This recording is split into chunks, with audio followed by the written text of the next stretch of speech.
Very good evening. Yeshu Masih में आपकी सलामती हो। आई होप आप बिल्कुल ठीक ठाक होंगे, खुश होंगे, शादमान होंगे और आपकी शादमानी का जरिया सिर्फ और सिर्फ खुदावंद यीशु मसीह होंगे। और मैं इस बात को ज़रूर कहूँगी कि अगर आपकी शादमानी का जरिया कोई इंसान है या कोई चीज़ है तो ज़रूर है कि हम अपना फोकस किसी इंसान या किसी चीज़ पर से हटाकर जो है वो खुदावंद यीशु मसीह पर लगाएं और हम परमानेंट सॉल्यूशन की तरफ जो है वो बढ़ें, ना कि टेम्परेरी सॉल्यूशन। क्योंकि इंसान या कोई चीज़ वो टेम्परेरी सॉल्यूशन हो सकता है, लेकिन हमें ज़रूर है कि हम परमानेंट सॉल्यूशन की तरफ भागें या परमानेंट सॉल्यूशन को जो है वो पकड़ के रखें। आमीन। चलिए हम ऐसा करते हैं कि हम अपने टॉपिक की तरफ बढ़ते हैं। टॉपिक मैं आपको बता चुकी थी, टॉपिक आज का हमारा है डिपेंड ऑन क्राइस्ट राइटियसनेस, खुदावंद यीशु मसीह की रास्तबाजी पर डिपेंड करना। अब एक छोटी सी दुआ कर लेते हैं, ठीक है, ताकि हम फिर कलाम का आगाज करें। कुदूस मेहरबान तस्मानी बाप, मैं शुक्र करती हूँ इस दिन के लिए, इस जगह के लिए, इस कलाम के लिए जो आपने मुझे दिया और वो मैं आगे डिलीवर करने को तो वापस मानी में मांग लेती हूँ कि मैं ना बोलूं बल्कि आपका पाक रूह मुझ में से होके बोले। अब आप आसमानी लफ्ज़ों की तरतीब दीजिएगा ताकि आसान से आसान अल्फाज में मैं कलाम की मनादी कर पाऊँ। सब कुछ मांगती हूँ, पा लेती हूँ उसी के वसीला से, आमीन। अच्छा, जिस तरह कि मैंने पहले बताया कि हम आज बात करने वाले हैं कि डिपेंड ऑन क्राइस्ट राइटियसनेस, खुदावंद यीशु मसीह की रास्तबाजी पर डिपेंड करना। और ये क्यों ज़रूरी है कि हम यीशु मसीह की रास्तबाजी पर डिपेंड करें और यीशु मसीह को हम अपना शख्सी निजात दहिंदा माने, क्यों ज़रूरी है? तो आज हम इसकी इम्पोर्टेंस पे बात करने वाले हैं। मेरी किसी से बात हो रही थी, ठीक है, और वो मुझे बताने लगे कि मेरी लाइफ में ये प्रॉब्लम्स हैं और उनकी लाइफ वाकई ही मिजरेबल थी। कुछ एडिक्शन थी उनकी लाइफ में और भी कुछ चीज़ें थी। मैंने पूछा कि आप यीशु मसीह को जानते हो? ही सेड यस, ठीक है। और इतना उन्होंने उनकी बातों से जो मुझे अंदाज़ा हुआ था, ठीक है, कि वो एक लाइक जैसे हम कहते हैं ना कि लुकवार्म क्रिश्चियन, ठीक है, बहुत लुकवार्म क्रिश्चियन थे। और वो क्रिश्चियन इसलिए थे कि उनके पेरेंट्स क्रिश्चियन थे, ना कि इसलिए कि उन्होंने खुदा यीशु मसीह को शख्सी निजात दहिंदा माना हो। अच्छा, अब ये बात हमारी हुई तो उन्होंने कहा कि जी मैं यीशु मसीह को जानता हूँ, यस, ठीक है। और फिर आगे क्या होता है कि उन्होंने बताया कि जी मैं यीशु मसीह को जानता हूँ। और फिर मतलब लाइक उन्होंने बताया कि मैंने भी पूछा, मैंने कहा फिर आप बताइए कि आप क्या जानते हैं? तो उन्होंने कहा कि यीशु मसीह जो है वो क्या है, होली हैं, बहुत पाक हैं। और मैं जब इन सारी एडिक्शंस या जो भी मेरी ज़िंदगी में गुनाह हैं, ये सारी चीज़ों को मैं जब छोड़ दूँगा तो मैं यीशु मसीह को कबूल करूँगा, ठीक है। उन्होंने ये इस तरह से जो है वो जवाब दिया। अब जिस बात को मैं समझ पाई, ठीक है, यहाँ से मैंने एक अंडरस्टैंडिंग ली। मैं इस चीज़ को इस तरह से समझी कि लोग सोचते हैं, लोग क्या सोचते हैं कि अगर हम यीशु मसीह में हैं, ठीक है, या यीशु मसीह में हम जाना चाहते हैं तो पहले ये सारी एडिक्शन, सारी गलतियाँ या जो कुछ भी हम में गलत है, ठीक है, ये सब मुझे छोड़ना पड़ेगा, ये सब हमें पहले छोड़ना पड़ेगा तो हम खुदावंद यीशु मसीह में जा सकते हैं। क्योंकि खुदा जो है वो होली है, वो पाक है, ठीक है। तो इसलिए हमें खुदावंद में जाने के लिए पहले जो स्टेप पूरा करना है वो कौन सा स्टेप है कि पहले हमें ये सारे गुनाहों को, गलतियों को, खताओं को छोड़ना पड़ेगा, तो हम जो है वो किसमें, खुदावंद यीशु मसीह को कबूल कर सकते हैं। अब लोगों का माइंडसेट तो ये है, मेरे साथ निकालें, हम पढ़ते हैं मैथ्यू उसका चैप्टर नंबर 9 और वर्स नंबर 12 से लेकर 13 तक पढ़ेंगे।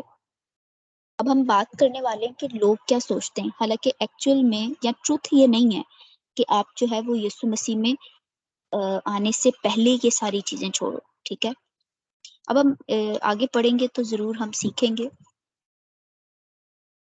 मैथ्यू चैप्टर नंबर 9 वर्स 12 से लेकर 13।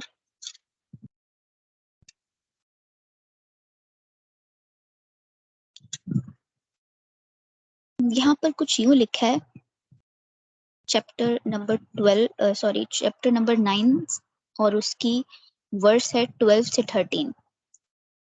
उसने ये सुनकर कहा कि तंदुरुस्त को तबीब दरकार नहीं, बल्कि बीमारों को। मगर तुम जाकर उसके मायने दरियाफ्त करो कि मैं कुर्बानी नहीं बल्कि रहम पसंद करता हूँ, क्योंकि मैं रास्तबाजों को नहीं बल्कि गुनाहगारों को बुलाने आया हूँ। आमीन। अब देखें यहाँ पर वो क्लियरली क्या बता रहा है, ठीक है, वो क्या बता रहा है कि यीशु मसीह को इस बात का पता है कि जो भी यीशु मसीह को कबूल कर रहे हैं वो पहले गुनाहगार हैं, ठीक है, वो पहले क्या हैं, वो गुनाहगार ही हैं। जब यीशु मसीह को वो कबूल कर लेते हैं, ठीक है, शख्सी निजात दहिंदा मान लेते हैं, तो फिर वो न्यू आइडेंटिटी या न्यू क्रिएशन बन जाते हैं, ठीक है। जैसे कि कलाम मुकद्दस 2 कुरिन्थियंस का 5 बाब 17 आयत कहती है कि जब हम यीशु मसीह को कबूल करते हैं तो पुराना हमें कुछ नहीं रहता और सब कुछ क्या हो जाता है, नया बन जाता है, सब कुछ नया हो जाता है और हमें पुराना कुछ नहीं रहता। अच्छा, अब यहाँ पर इस बात की के बारे में बहुत ही मतलब लाइक क्लियरली ये लिखा हुआ है कि खुदावंद यीशु मसीह को पता है कि वो जो शख्स है वो पहले से ही क्या है, गुनाहगार है, ठीक है। तो खुदा का ये स्टैंडर्ड नहीं है कि आप पहले गुनाह को छोड़ो फिर मेरे पास आओ, ठीक है, क्योंकि खुदा को पहले ही पता है कि ये शख्स गुनाहगार ही है, ठीक है। तो खुदा ने कहीं पे ये स्टेप्स नहीं लिखे कि आप पहले ये सारे काम जो है वो छोड़ो तो फिर तुम मेरे पास आ सकते हो। गेटिंग माय पॉइंट, मैं क्या कहना चाह रही हूँ कि ये ऐसा कुछ भी नहीं है कि खुदा ने कहा हो ये सारी चीजें छोड़ के तो फिर तुम मेरे पास आओ, फिर मैं तुम्हें कबूल करूंगा। और ना ही खुदा ने यहाँ पर कुछ ऐसा कहा, ठीक है, यहाँ पे वो कुछ ऐसा भी नहीं कह रहे कि पहले तुम सारी शरीयत को पूरा करो, पहले तुम लॉ को पूरा करो और सारे गुनाहों को छोड़ो फिर तुम मेरे पास आओ, ठीक है। यहाँ पे खुदा ने ऐसा कुछ नहीं कहा, ठीक है, खुदा ने ऐसा कुछ भी नहीं कहा, ठीक है। होता क्या है, यहाँ पर जो आप पहला स्टेप देख रहे हो ना, यहाँ पे जो आप पहला स्टेप देख रहे हो वो क्या है कि यीशु मसीह को कबूल करना, ठीक है। किसको करना, यीशु मसीह को कबूल करना। ऐसा नहीं है कि गुनाहों को पहले छोड़ना, ठीक है। और अब जब आप यीशु मसीह को कबूल कर लोगे ना, तो आपसे गुनाह हो ही नहीं पाएंगे। अगर आप सच में अपनी ट्रू आइडेंटिटी में या उस आइडेंटिटी में जिसमें यीशु मसीह चाहते हैं, जो आइडेंटिटी आपको 2 कुरिन्थियंस चैप्टर नंबर 5 वर्स 17 कहती है, अगर आप उस आइडेंटिटी में वाकई चल रहे हो तो हो ही नहीं सकता आप जो है वो गुनाह की तरफ जो है वो राग़ब हो और आप जो है वो डेलिबरेटली जो है वो गुनाह करो, ठीक है, और खुद से जो है वो मतलब आप जानते हुए जो है वो गुनाह करो, ठीक है। तो अब हो क्या रहा है कि लोग क्या कह रहे हैं कि जी पहले हम ये सारी चीजों को छोड़ेंगे और फिर हम जो है वो इसमें आएंगे, खुदा में आएंगे। मैं कहती हूँ कि let the power of God work, खुदा को काम करने दें। मैंने क्या कहा, let the power of God work. पता है आपके पास ना फ्री विल है, तो खुदा बाप की ये मर्जी है कि आप उसका रास्ता खुद से चुनो, ठीक है। खुदा बाप की क्या है, ये मर्जी है कि खुदा बाप चाहते हैं कि आप खुद उसके पास आओ, क्योंकि खुदा ने आपको फ्री विल दी है। वो जबरदस्ती का खुदा नहीं है कि मैंने तुम्हारे लिए कोड़े खाए अब मुझे तुम्हें कबूल करना ही होगा। वैसा कुछ भी नहीं कह रहा कि मैंने तुम्हारे लिए ये सब किया है और तुम मुझे अब मानो, वैसा कुछ भी नहीं कह रहा। मेरे साथ निकालिएगा डिट्रोनॉमी और उसकी डिट्रोनॉमी चैप्टर नंबर 30 और वर्स नंबर 19 से 20 पढ़ते हैं। डिट्रोनॉमी चैप्टर नंबर 30 इस्तिश्ना और उसका चैप्टर नंबर है 30 और उसकी वर्स है 19 से लेकर 20 तक। यहाँ पर कुछ यूं लिखा है, वो कहता है, मैं आज के दिन आसमान और जमीन को तुम्हारे बरखिलाफ गवाह बनाता हूँ कि मैंने जिंदगी और मौत को और बरकत और लौनत को तेरे आगे रखा है। बस तू जिंदगी को इख्तियार कर कि तू भी जीता रहे और तेरी औलाद भी। आमीन। अब यहाँ पर देखें, हमने सिर्फ 19 वर्स पढ़ी है। अच्छा, अब यहाँ पर अगर आप गौर करें, ठीक है, तो और अगर आप इसको इंग्लिश में पढ़ते हो ना, तो इंग्लिश में कहता है कि देयरफॉर चूज लाइफ, मतलब खुदा आपको ये ये ये खुद चाहते हैं, खुदा ने आपको फ्री विल दी है और वो खुद चाहते हैं कि आप चूज करो, ठीक है, और जो लाइफ वाला रास्ता है उसको इख्तियार करो, ठीक है। किसको इख्तियार करो या किसको जो है वो चूज करो, वो कह रहा है कि किसको, मैंने तुम्हारे सामने क्या रख दिया है, वो कह रहा है कि मैंने जिंदगी और मौत, मौत को और बरकत और लानत को तेरे आगे रखा है, मैंने तुम्हारे सामने दोनों चीजें रखती हैं। अब खुदा की जो ख्वाहिश है वो क्या चाहते हैं कि हम जिंदगी को चुने, ना कि मौत को चुने। खुदा चाहते क्या चाहते हैं कि हम जिंदगी को चुने, और वो कौन सी जिंदगी, कसरत की जिंदगी, वो वाली जिंदगी नहीं जो क्या है, जो बीमारियों से भरी हुई, तकलीफों से भरी हुई, ठीक है। मैं परसिक्यूशन की बात नहीं कर रही, परसिक्यूशन के बारे में खुदा ने कहा हुआ है, ठीक है, कि जब हम खुदा यीशु मसीह पे बिलीव करते हैं तो परसिक्यूशन हम पे आती है, उसके लिए तो हम प्रिपेयर है ही हैं। तो खैर, मैं उसकी बात नहीं कर रही, यहाँ पे कह रहे हैं कि हम अबंडेंस वाली जिंदगी में, ठीक है, जहाँ पे हमारा, जैसे मैंने स्टार्ट में कहा कि हमारी शादमानी सिर्फ खुदा से आती हो, ठीक है, तो हमारे अंदर जो होगा वो क्या रहेगा, पीस रहेगा, अगर हमारी शादमानी खुदा से आ रही है, वो अबंडेंस वाली जिंदगी है। और उसके साथ जब खुदा आपको कोई बरकत देता है ना, तो उसके साथ दुख नहीं मिलाता। प्रोवर्ब्स में लिखा हुआ है, अमसाल की किताब अगर आप पढ़ेंगे तो आपको मिलेगा कि जब खुदा बरकत देता है तो उसमें दुख नहीं मिलाता, तो वो अबंडेंस वाली जिंदगी देता है। वो चाहता है कि हमारे पास सब कुछ, जो जिंदगी जीने के लिए चीजें अच्छी हैं, वो सब कुछ हमें देना चाहता है खुदा, हर तरह की बरकत, चाहे वो मटेरियल बरकत हो। मैं मटेरियल बरकत की भी बात कर रही हूँ यहाँ पे। अच्छा, आगे चलते हैं कि खुदा क्या चाहते हैं, हम खुद से चुने, हम कौन से रास्ते को इख्तियार करें, जिंदगी वाले रास्ते को। अच्छा, अब मेरे साथ एक और वर्स निकालिएगा, एक और वर्स निकालिएगा। अब लोग, जो हो सकता है जिस शख्स की मैंने स्टार्ट में एग्जांपल दी, हो सकता है वो शख्स ये सोचता हो कि मैं तो लॉ कीपर भी नहीं हूँ, मैं लॉ को पूरा नहीं कर रहा, इस वजह से शायद जो है वो मैं खुदा के काबिल नहीं हूँ, या खुदा के रास्ते में को मुझे इख्तियार नहीं करना चाहिए क्योंकि मैं तो लॉ कीपर ही नहीं हूँ, ठीक है। और कोई ना कोई हो सकता है, क्योंकि मैं इस बात को समझती हूँ कि जब मैं और आप, हम लोग फजल से हमने निजात को रिसीव किया, ठीक है, फजल हम पर हुआ, ठीक है, और हमने ईमान से जो है वो क्या है, यीशु मसीह को कबूल किया है। तो हम जब खुद यीशु मसीह को ऐसे कबूल कर लेते हैं ना, तो मैंने नोटिस किया है कि जब कोई नया इंसान जो स्ट्रगल कर रहा होता है ना, हम उसको अपनी बड़ी अच्छी अच्छी बातें बता रहे होते हैं, हमने ये किया है, और मैं भी ये समटाइम्स गलती करती हूँ, हमने ये किया, हमने वो किया। जब आपके गुनाह ढांपे गए, तो आप लोगों को वो, उनके अंदर ये गिल्ट पैदा करने की क्यों कोशिश करते हो कि तुमने ये काम नहीं किए, और ये काम तो मैं कर रहा हूँ, इसलिए मुझ पे फजल हुआ। तो क्या है, यहाँ पर ये बहुत ज्यादा देखने में चीज आती है। तो जरूर है, जब कोई शख्स खुदावंद यीशु मसीह में बढ़ रहा हो, तो उसे अपनी बहुत सारी ये चीजें ना बता दें कि ये स्टैंडर्ड थे जो हमने फॉलो किए, जो कि आपने खुद भी फॉलो नहीं किए होते।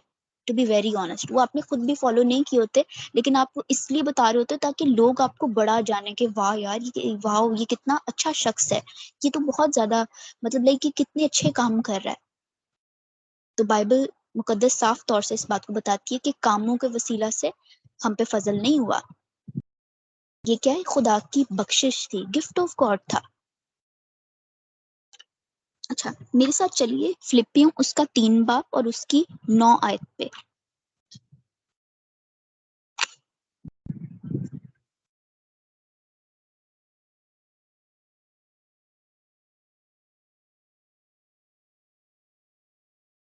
फिलिपियों उसका 3 बाब और उसकी 9 आयत।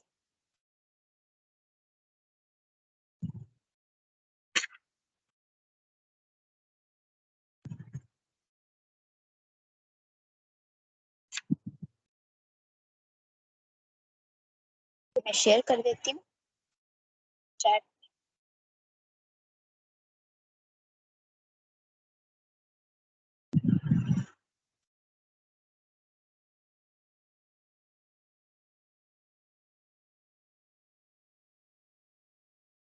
Philippians chapter number 3 verse 9,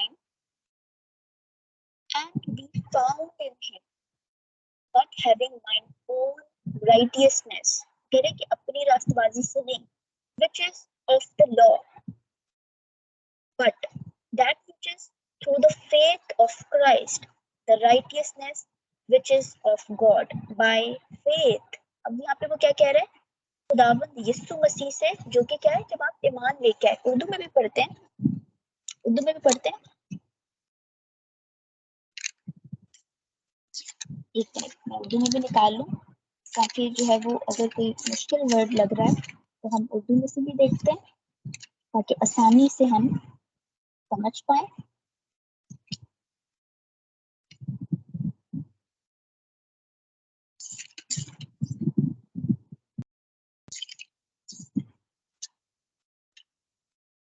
हाँ जी, अब यहाँ पर क्या लिखा हुआ है उसकी वर्स 9 में, ना अपनी उस रास्तबाजी के साथ जो शरीयत की तरफ से है, बल्कि उस रास्तबाजी के साथ जो मसीह पर ईमान लाने के सबब से है और खुदा की तरफ से ईमान पर मिलती है। मतलब कौन सी रास्तबाजी, जो कहाँ से आ रही है, यीशु मसीह से आ रही है, वो रास्तबाजी नहीं जो लॉ से आती है।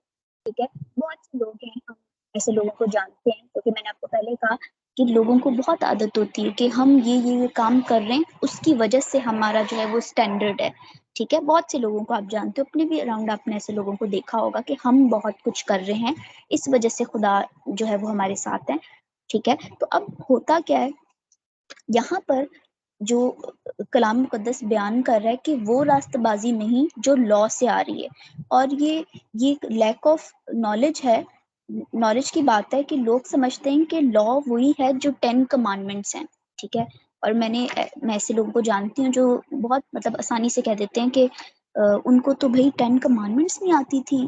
ठीक है, अच्छी बात है, हमें बाइबल की नॉलेज होनी चाहिए, पर हम किसी को डिग्रेड नहीं कर सकते। ठीक है, और बहुत हम इस तरह से तो कभी भी किसी के साथ पेश नहीं आ सकते कि हम उनको ऐसे इस अल्फाज से सिखाने की कोशिश करें कि भाई तुम्हें तो ये नहीं आता, तुम्हें तो वो नहीं आता, आपको आता है आप सिखा दो। ठीक है, तो हम्बल होना तो यही है ना कि आप सिखा दो, और इस चीज को इस तरह से बोले हुए भी नहीं, बोलते हुए भी नहीं कि तुम्हें आता नहीं है, तुम्हें आता नहीं, उसे ऐसे सिखाओ कि उसे खुद भी इस तरह का ना हो, उसके बार बार उसको ये याद ना करे जाए कि तुम्हें आता नहीं। ठीक है, और ये बात मैं इस चीज को बहुत ज्यादा नेगेटिव वे में लेती हूँ कि जब आप किसी को सिखा रहे हो और उस तरह से सिखा रहे हो कि उसको बार बार पॉइंट आउट किया जाए कि आपको आता नहीं है। ठीक है, और उसको नहीं आता तभी वो आपके पास आया है। ठीक है, और अगर आपको आता है तो आप सिखा दो, ये ज्यादा सिंपल नहीं होगा। तो खैर हम अपनी बात पे आते हैं। अब होता क्या है कि जी लोगों को लगता है कि हम तो बहुत ज्यादा लॉ कीपर भी नहीं है, तो यहाँ पर देखें खुदा ने कहीं पे भी ऐसा नहीं कहा कि 10 कमांडमेंट्स को आप पहले पूरा करके आओ, या पूरा कर लो अगर, या थोड़ी बहुत भी पूरी करोगे तो फिर तुम मेरे पास आ जाना, फिर तुम ये टेस्ट नंबर 1 पास कर दोगे। ठीक है, खुदा ने तो ऐसा कुछ भी नहीं कहा। गेटिंग माय पॉइंट, मैं क्या कहना चाहती हूँ, खुदा ने तो ऐसा कुछ भी नहीं कहा, क्योंकि खुदा की ये स्टैंडर्ड ही नहीं है। ये स्टैंडर्ड्स खुदा के नहीं है कि पहले तुम ये सारे काम करके आओ तो मैं तुम्हें जो है वो क्या करूंगा, कबूल करूंगा। ये इंसान के स्टैंडर्ड होते हैं, वो कहते हैं कि ये चीजें तुम मेरी बात नहीं मान रहे ना, तो मैं तुम्हारे लिए ये काम नहीं कर रहा। ठीक है, हालांकि खुदा कहते हैं कि तुम्हें क्या करना है, ईमान के वसीला से। ठीक है, अगर आपने ये पढ़ा है, एक मिनट, हाँ जी, चैप्टर नंबर 3 और उसकी 9 वर्स हम पढ़ रहे थे, ना अपनी उस रास्तबाजी के साथ जो शरीयत की तरफ से है, बल्कि उस रास्तबाजी के साथ जो मसीह पर ईमान लाने के सबब से है, और खुदा की तरफ से ईमान पर मिलती है। ठीक है, वो रास्तबाजी आपको कैसे मिलती है, आपने कुछ किया नहीं है, आपने सिर्फ ईमान रखा है खुदा पे, और वो रास्तबाजी जो है सॉरी,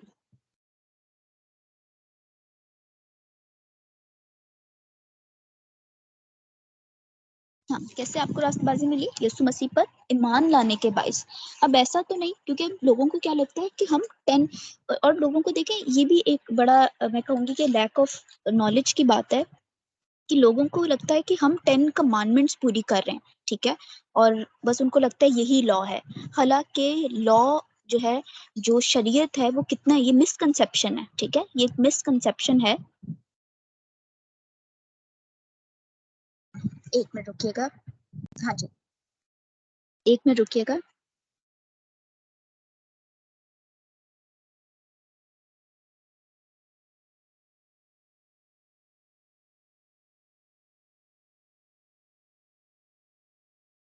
हाँ जी, क्या बात कर रही थी मैं? हाँ, जी, जी। अच्छा, हम क्या बात कर रहे थे कि लोग अब जो लोग हैं ना, वो क्या कर रहे हैं, अपनी खुद की रास्तबाज़ी पर लीन कर रहे हैं, ठीक है? अपनी रास्तबाज़ी पर वो क्या कर रहे हैं, डिपेंड कर रहे हैं, ठीक है? डिपेंड करना चाहते हैं, उनको लगता है कि हम बहुत अच्छा कर सकते हैं, ठीक है? तो खुदा का कलाम क्या कहता है बुक ऑफ आइज़िया में, कि हमारी रास्तबाज़ी क्या थी, गंदी धज्जियों की मानद, ठीक है? तो हमारी रास्तबाज़ी के बारे में तो वो पहले ही बता चुका है कि हमारी रास्तबाज़ी कैसी थी, गंदी धज्जियों की मानद। तो आप देखें कि लोगों की जो मेंटालिटी है, वो चाहते हैं कि हम ये चीज़ें पूरी करके जो है, वो मैं कोशिश कर रही हूँ कि आसान अल्फाज़ में मैं सिखा पाऊँ।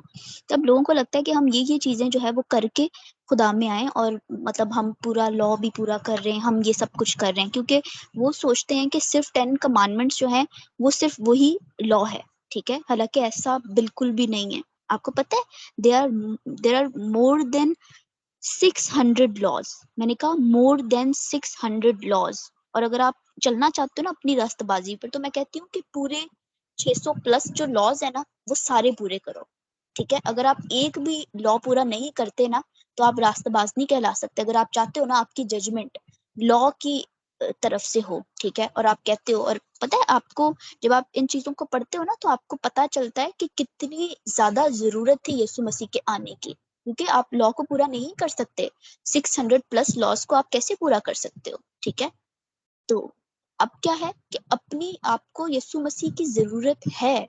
तो ये बातें जब आप लॉ पढ़ते हो ना, तो फिर आपको पता चलता है कि कितनी ज़्यादा आपको किसी सेवियर की ज़रूरत थी, ठीक है? कितनी ज़्यादा किसी सेवियर की ज़रूरत थी, जो कि हमें हमें खुदावंद यीशु मसीह मिल गए। हमने उसके लिए कुछ किया थोड़ी था कि हमें जो है वो खुदावंद यीशु मसीह मिलते। खुदावंद यीशु मसीह ने जो है वो हमारे गुनाहों को उठा लिया और हमें क्या दे दिया? अपनी रास्तबाज़ी बना दिया। कुछ करना भी नहीं पड़ा हमें। एफर्टलेसली चीज़ें होती गईं। जैसे वो कहता है, खुदा का कलाम कहता है, ज़बूर में ये लिखा हुआ है कि वो अपने महबूब को नींद में ही दे देता है। मतलब क्या? एफर्टलेसली। आई होप आपको कलाम की समझ आ रही होगी।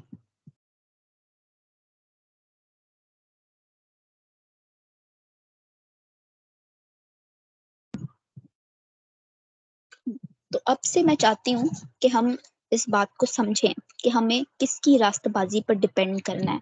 क्या हमें अपनी रास्तबाज़ी पर डिपेंड करना चाहिए? क्या हमें लॉज़ पे डिपेंड करना चाहिए कि हम इतने लॉज़ को पूरा कर रहे हैं, ठीक है? 10 कमांडमेंट्स को पूरा कर रहे हैं। तो मैं आपको साफ तौर से कहूँगी कि अगर आप रास्तबाज़ी की बात करते हो, तो फिर पूरे 600 प्लस लॉज़ पूरे करो। अगर करना है ना आपको चलना उस तरीके से, तो फिर उसी तरीके से सही। तो फिर आप पूरी पूरी शरीयत को पूरा करो, ठीक है? जो कि हो नहीं सकता, ठीक है? तो ज़रूर है हम यीशु मसीह की रास्तबाज़ी पर लीन करें, यीशु मसीह की रास्तबाज़ी पर डिपेंड करें और यीशु मसीह की रास्तबाज़ी को पहन लें।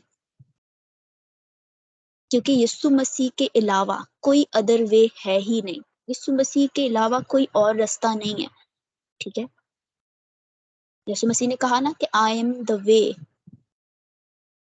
कि यीशु मसीह के अलावा कोई और रास्ता है ही नहीं। तभी यीशु मसीह ने कहा आई एम द वे। और जो यीशु मसीह को अपना शख्सी निजात दहिंदा या यीशु मसीह को पूरे दिल से कबूल कर लेता है, ठीक है? पूरी अक्ल से कबूल कर लेता है, तो वो वो बेहतर तौर से इन चीज़ों को समझ पाएगा और वो बहुत शादमानी में, सुकून में, इत्मीनान में चलता रहेगा कि उसे पता चलेगा कि खुदा ने मेरे लिए क्या किया, खुदा यीशु मसीह ने मेरे लिए क्या किया। क्या वो शख्स जो यीशु मसीह की रास्तबाज़ी पर डिपेंड करेगा, क्या वो गिल्टी फ़ील करेगा? ऑल्दो मैं करेक्शन की बात करती हूँ, तो खुदा का पाखरू करेक्शन करता है, ठीक है? क्योंकि वो हमारा काउंसलर है, क्योंकि वो हमें करेक्ट करता है और वो हमें गाइड करता है, ठीक है? और पाखरू हमें मिला ही इसलिए कि वो हमें गाइड करे। ठीक है? तो ज़रूर है हम सिर्फ़ और सिर्फ़ खुदावंद की रास्तबाज़ी पर लीन करें और इस टाइम पर मैं चाहती हूँ कि 2024 में जब हम एंटर करें, तो हम पूरे पूरे तौर से खुदा जो है वो हमें गाइड करे, ठीक है? और हम पूरे तौर से खुदा पे जो है वो लीन करने वाले हो सकें, ना कि किसी इंसान पर, किसी चीज़ पर। पूरे तौर से हम खुदा पे डिपेंड करने वाले हो सकें। हम इस चीज़ के लिए अपने आप को प्रिपेयर करें, इस चीज़ के लिए अपने आप को तैयार करें, क्योंकि हमने हमने शुरू से ये चीज़ें सीखी हैं, ये काम करने हैं और फिर ये सारी चीज़ें होंगी। क्योंकि हमें इतनी ज़्यादा आदत है चीज़ों को करने के बाद किसी किसी रिवॉर्ड को रिसीव करने की। तो हम इस चीज़ को एक्सेप्ट ही नहीं कर पा रहे होते कि रिवॉर्ड हमें पहले ही मिल जाए। कुछ किए बगैर रिवॉर्ड मिल जाए, तो हम इस बात को एक्सेप्ट ही नहीं कर पा रहे होते। ऐसा ही है ना कि जब हमें इतनी आदत वर्ल्ड सिस्टम से पड़ गई है कि कुछ करोगे तो फिर आपको रिवॉर्ड मिलेगा। आपने पेपर देने हैं, फिर आपको जो है वो आप फर्स्ट आओगे, सेकंड आओगे या फिर आपको जो है वो बहुत प्रेज़ मिलेगा, लोग आपको एप्रिशिएट करेंगे। लेकिन हमें इस बात को बिलीव करना हमारे लिए इसलिए मुश्किल हो जाता है क्योंकि वर्ल्ड सिस्टम ने हमारा माइंड ही कुछ इस तरह से जो है वो बिल्ड किया होता है। तो जब हमें खुदा पहले सब कुछ दे रहे हैं, तो हमें लगता है कि ऐसा कैसे हो सकता है? हम बहुत ज़्यादा शॉक्ड हो जाते हैं और हम बिलीव नहीं कर पाते कि इतना अच्छा भी कुछ हो सकता है। आई होप आपको कलाम की समझ आई होगी। मैं कलाम को यहाँ पर एंड करती हूँ और अगर कोई भी प्रॉब्लम है, तो आप ज़रूर मुझसे शेयर कर सकते हैं कि आपको कुछ समझ नहीं आई, तो आप ज़रूर मुझसे पूछ सकते हैं। अभी मैं दुआ करती हूँ। क़ुद्दूस क़ुद्दूस मेहरबान तस्मानी बाप, मैं शुक्र करती हूँ इस दिन के लिए, इस जगह के लिए, इस कलाम के लिए जो आपने मुझे दिया और मैंने वफ़ादारी से आगे प्रीच किया। वापस मानी मैं माँग लेती हूँ कि वापस मानी जो कलाम का बीज बोया गया है, वापस मानी वो 100 गुना फल को लेके आए। सब कुछ माँगती हूँ, पा लेती हूँ उस मसीह के वसीला से। आमीन। खुदावंद में रहें, खुश रहें, शादमान रहें और अगर कोई भी प्रॉब्लम हो तो आप मुझे मैसेज कर सकते हैं, आपको कुछ समझ नहीं आई तो आप ज़रूर मुझसे पूछ सकते हैं। खुदावंद आपके साथ हो। God bless you.